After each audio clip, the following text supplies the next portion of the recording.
নমস্কার বন্ধুরা, গিয়েছিলাম এক রেস্টুরেন্টে খেতে। সেখানে গিয়ে সাউথ ইন্ডিয়ান কম্বো অর্ডার করেছিলাম। কি কি ছিল সেই কম্বোর মধ্যে চলো একটু দেখে নেওয়া যাক।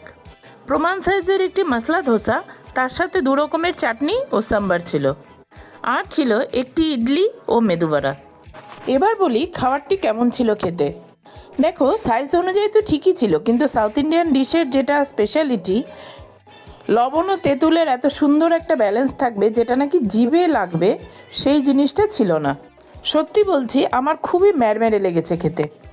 আমাদের সাথে আরও কিছু আইটেম ছিল, যেমন পনির বাটার মশালা ও নান, যার সাথে আমরা নিয়ে নিয়েছিলাম একটি কম্বো থালি, যেটার মধ্যে ছিল বাটার নান, জিরা রাইস, আলুর দম, চিকেন মশলা, ডাল মাখানি, স্যালাড ও গোলাপ জামুন।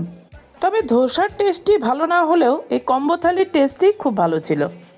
তোমাদের মধ্যে কেউ যদি এই রেস্টুরেন্টের নাম বলতে পারো, তাহলে আমি আমার নেক্সট ভিডিওতে তার নামে শাউট আউট করব। Yum chocolate brownie ice cream.